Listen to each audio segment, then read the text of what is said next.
Bienvenidos a la inversión. Hoy nos vamos a sumergir en un tema que está dando bastante de qué hablar. Se trata de los acuerdos de cooperación que firmaron El Salvador y Costa Rica en noviembre.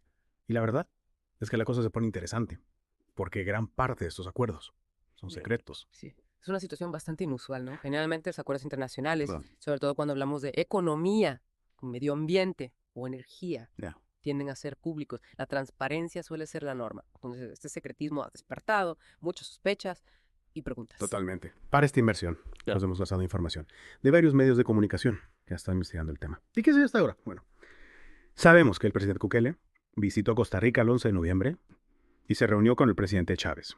¿Sí? Una visita que ya de por sí generó controversia. Recordemos que a Bukele le otorgaron Ya. la Orden Nacional Juan Moro Fernández, Mm. la máxima condecoración de Costa Rica. Un gesto que muchos vieron como inapropiado, considerando las críticas internacionales al gobierno de Bukele. ¿Cierto? Y fue durante esta visita que se firmaron esos acuerdos. Pero aquí es donde la cosa se pone turbia. Porque lo único que sabemos con certeza es que existen el contenido, los detalles de lo que se está acordando. Todo está bajo un manto de confidencialidad. De hecho, algunos medios incluso lograron obtener copias de los convenios y confirmaron la existencia de una cláusula que impide la divulgación de la información. O sea, no se trata de un simple descuido o falta de comunicación, sino de una decisión deliberada de mantener estos acuerdos en secreto. Y claro, eso genera un mar de dudas, ¿no? ¿Por qué tanto secreto? ¿A quién beneficia esta falta de transparencia? Algunos dirán que para proteger información sensible. Bien. Pero es realmente justificable en este caso.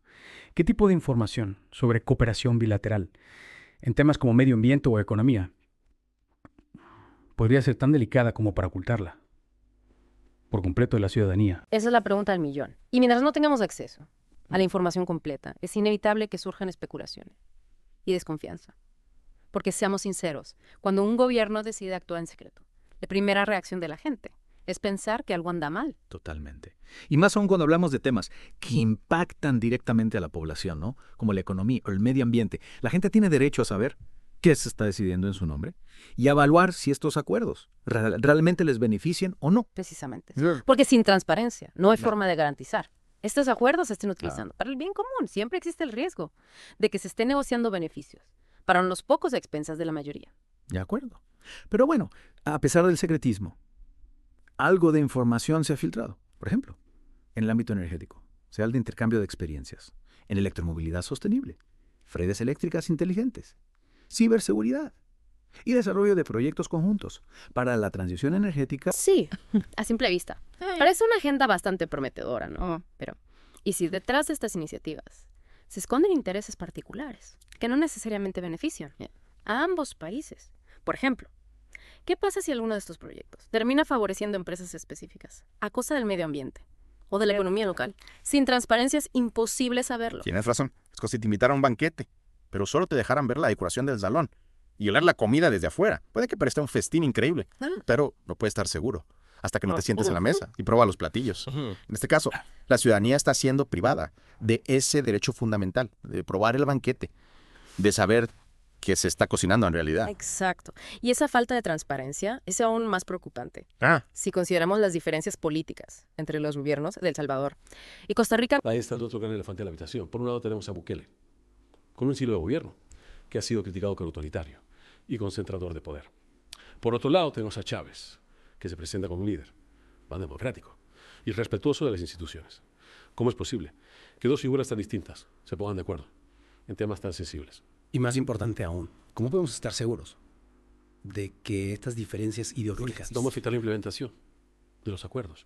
Por ejemplo, ¿qué pasa si uno de los gobiernos quiere utilizar estos acuerdos para avanzar su propia agenda política, sin importar las consecuencias para el otro país? Es un escenario que no podemos descartar, sobre todo si recordamos que la relación entre Salvador y Costa Rica ha tenido sus altibajos en el pasado. El tema migratorio, por ejemplo, ha sido una fuente constante de tensiones. Aunque estos acuerdos no abordan directamente el tema migratorio, es importante considerarlo. Compartir el contexto general. Claro, porque estos acuerdos podría ser una oportunidad para fortalecer la relación bilateral y abordar temas sensibles de manera conjunta. Pero también podrían acentuar las diferencias y generar nuevas tensiones. Todo depende de cómo se implemente y de la voluntad política de ambos gobiernos para colaborar de manera transparente y efectiva. lo cual nos lleva de nuevo a la importancia de la transparencia. Porque si no sabemos qué se está acordando, cómo se está implementando y qué mecanismos de control existen, es imposible evaluar si esta cooperación realmente beneficia a ambos países o si solo sirve para favorecer intereses particulares. Y aquí es donde la participación ciudadana juega un papel fundamental. Es importante que la sociedad civil se mantenga vigilante, exigiendo transparencia y de inquisición de cuentas a sus gobiernos. Porque al final del día son los ciudadanos quienes sufren las consecuencias de las malas decisiones de sus líderes. Totalmente de acuerdo. La presión ciudadana puede ser un motor para que estos acuerdos se desarrollen de manera beneficiosa para todos y no solo para unos pocos. Exactamente. Y para eso es fundamental que la gente tenga acceso a la información, que pueda analizar los acuerdos, debatirlos y exigir respuestas a sus gobernantes. No, hasta ahora hemos hablado mucho de la falta de transparencia y de las dudas que genera. Pero para entender mejor la situación, creo que es importante que analicemos en detalle la poca información que se ha filtrado sobre el contenido de esos acuerdos. Empecemos, por ejemplo, con el tema del medio ambiente. Claro, el tema del medio ambiente es crucial, especialmente si consideramos las vulnerabilidades que comparten El Salvador y Costa Rica frente al cambio climático. Lo poco que sabemos, según algunos medios, es que los acuerdos incluyen temas como modelos de turismo sostenible, financiamiento de proyectos con impacto ambiental, gestión de parques nacionales, sectorización de tonina y pago por servicios ambientales. Suena a una agenda ambiciosa, pero sin detalles concretos. Es difícil saber qué significa realmente. Estamos hablando de proyectos de gran escala. ¿De qué tipo de financiamiento? ¿Qué mecanismos de control se van a implementar para garantizar que estos proyectos sean realmente sostenibles y no terminen generando más daño que beneficio? Exacto. Por ejemplo, se menciona el pago por servicios ambientales. Es un concepto interesante. Pero su aplicación puede ser compleja. ¿Quién va a pagar? ¿A quién se le va a pagar? ¿Cómo se van a medir los resultados? Sin transparencia en estos puntos, es fácil que se generen desigualdades o incluso corrupción. Y no olvidemos que el turismo es un sector muy importante para ambos países. ¿Cómo van a garantizar que los modelos de turismo sostenible para ambos países, cómo van a garantizar que los modelos de turismo sostenible que se implementen ser realmente beneficiosos? Para que las comunidades locales, y no solo para grandes empresas, se van a tomar en cuenta las voces de las comunidades indígenas y campesinas, que dependen de los recursos naturales. Son preguntas cruciales que lamentablemente no podemos responder con la información que tenemos. Y es aquí donde la falta de transparencia se convierte en un obstáculo para la participación ciudadana. Si la gente no sabe qué se está acordando, no puede opinar, no puede exigir, no puede fiscalizar. Es como si estuvieran construyendo una casa a puerta cerrada, sin consultar a los futuros habitantes. Puede que la casa tenga un diseño bonito, pero si no se tomaron en cuenta las necesidades de quienes van a vivir en ella, es probable que termine siendo un espacio incómodo e inhabitable. Una analogía muy acertada. Y lo mismo ocurre con estos acuerdos. Si no se tiene en cuenta la voz de la ciudadanía, si no se garantiza la transparencia y la participación, es muy probable que los resultados no sean los esperados.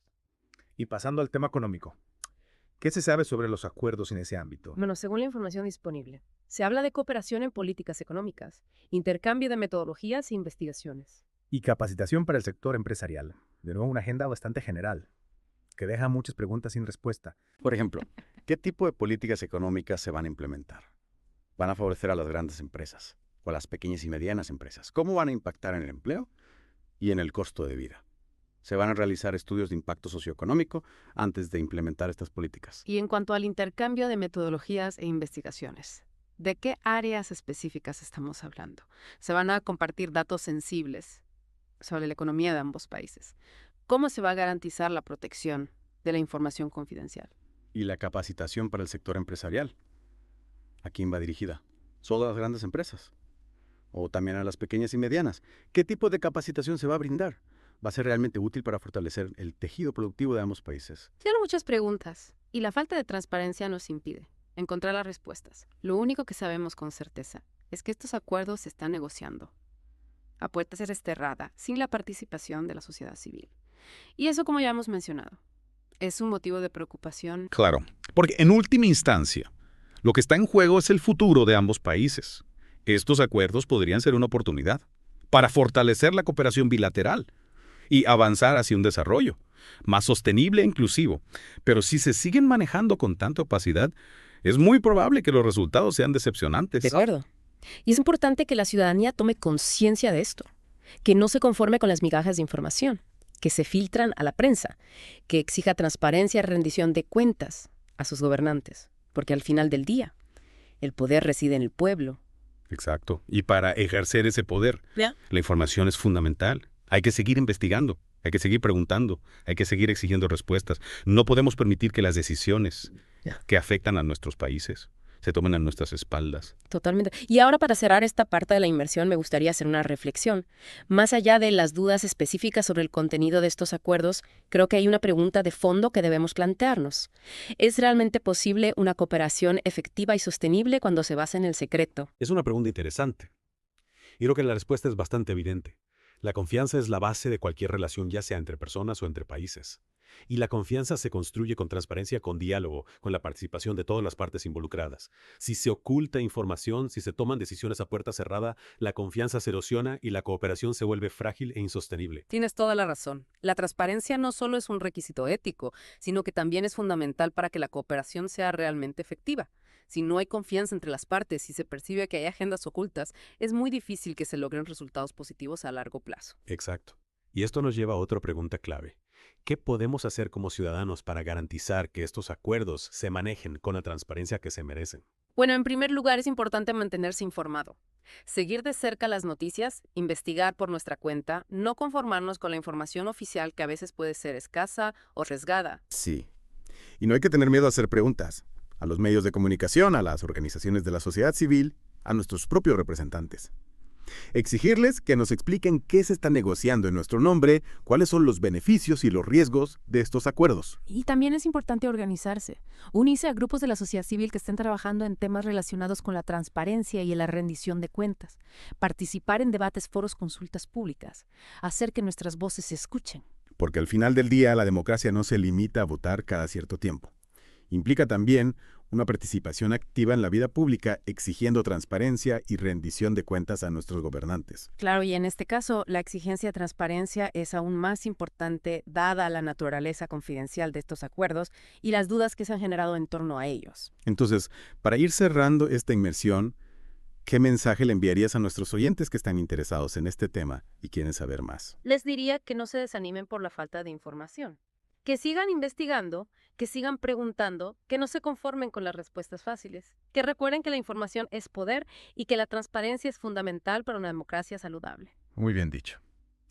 Y a nuestros oyentes los invitamos a que compartan sus opiniones y reflexiones sobre este tema en los comentarios. ¿Creen que la falta de transparencia es justificable en este caso? ¿Qué medidas se podrían tomar para garantizar una mayor participación ciudadana en la toma de decisiones?